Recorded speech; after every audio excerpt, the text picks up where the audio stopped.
Me llamo Omar, soy de Pátzcuaro, Michoacán. Esto me sucedió cuando trabajé ayudando en el panteón de un pueblo cercano.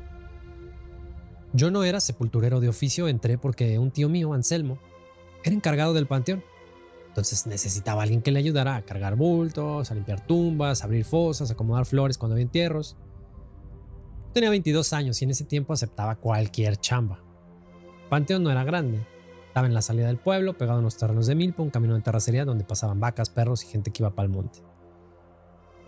No era un lugar abandonado, ni de esos que se ven tétricos de lejos. Al contrario, familias iban los domingos, lavaban sus lápidas, cambiaban flores, rezaban un ratito. Lo pesado venía cuando tocaba cerrar, porque después de las 6 el aire se enfriaba y el ruido del pueblo quedaba lejos. Ahí sí uno empezaba a escuchar cosas que de día no escuchaba. Tierra acomodándose, láminas crujiendo, perros llorando del otro lado del muro. El entierro de don Ramiro fue a finales de octubre. No era un viejo, tenía 50 y tantos años, lo conocían porque vendía leña y porque durante años había trabajado arreglando cercas en los ranchos. Llegó al panteón en un ataúd oscuro con mucha familia detrás, pero todos venían callados. En otros entierros la gente llora, platica, se abraza, se desahoga y con ellos no. Parecía que traían prisa por terminar y al mismo tiempo miedo de dejarlo ahí. La viuda, doña Maura, tampoco es que se acercara demasiado al ataúd, ¿sabes? Los hijos se turnaban para sostenerla, aunque ella no se veía débil, se veía asustada. Mientras esperábamos al sacerdote, escuché a dos mujeres hablando cerca de la capilla. Decían que don Ramiro había pasado las últimas semanas muy raro, que dejó de comer, que no aguantaba la luz, que pedía que cerraran cortinas cuando estaba nublado. Una dijo que por las noches él caminaba en la casa y se quedaba parado frente a las camas de los nietos. Otra le dijo que la enfermedad lo había secado, que cuando lo velaron parecía menos muerto que dormido. Yo no hice comentarios, uno aprende a no meterse con lo que dice la familia y menos en un entierro. Cuando ayudamos a bajar el ataúd noté que pesaba más de lo normal, no dije, no es que digo que sea imposible de cargar, pero sí nos hizo batallar.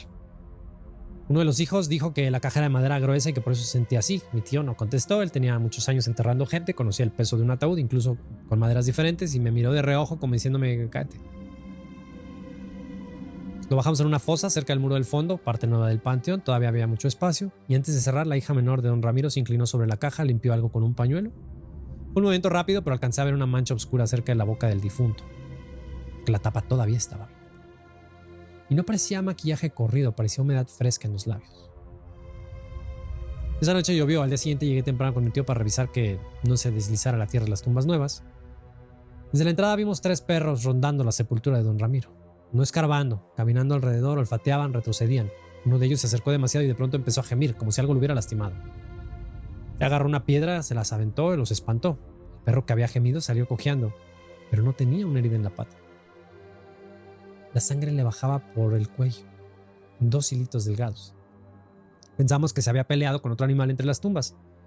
En el panteón se metían perros callejeros todo el tiempo. Pero al segundo día apareció una cabra muerta junto al muro exterior, del lado donde estaba enterrado don Ramiro.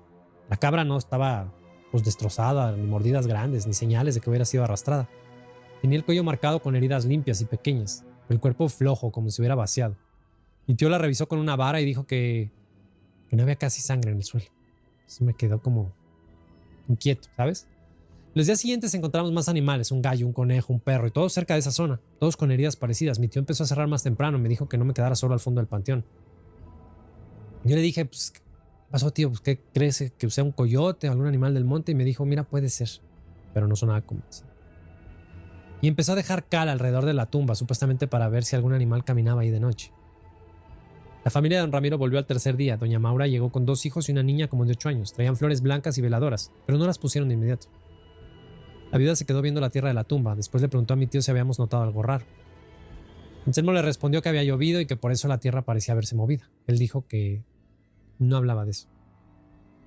Contó que desde la noche del entierro alguien tocaba la puerta de su casa de madrugada, que no eran golpes fuertes, sino 3 raspaditos en la madera, pausas entre uno y otro. Según ella, don Ramiro hacía eso cuando llegaba tarde y no quería despertar a los vecinos. Nadie se burló, ni siquiera los hijos. Uno de ellos, un hombre grande, dijo que también había escuchado pasos en el corredor y que en la mañana encontraron lodo junto a la entrada, como si alguien hubiera caminado ahí sin zapatos. La niña no hablaba.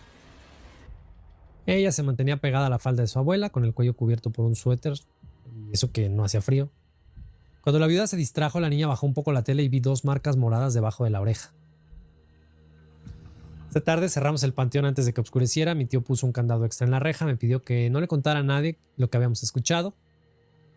Ya íbamos saliendo cuando oímos un golpe seco detrás de nosotros. Venía del fondo de la zona de las tumbas nuevas. Nos quedamos quietos. Pasaron unos segundos y luego otra vez más bajito, como nudillos pegando contra madera. Mi tío apagó la lámpara que traía en la mano y me dijo que caminara sin correr. No volteamos hasta llegar a la calle. Al día siguiente, la cruz provisional de don Ramiro curiosamente amaneció tirada sobre la tierra. No quebrada ni arrancada de lado, sino acostada hacia arriba con la base levantada, como si la hubieran empujado desde abajo. La cal que mi tío había puesto alrededor estaba marcada con surcos delgados. No huellas de perro ni de persona, sino líneas hechas como con dedos, dando vueltas alrededor de la tumba. Anselmo se persinó en silencio y fue directo a buscar al delegado del pueblo. Yo me quedé en la entrada porque no quería estar cerca de ese lugar.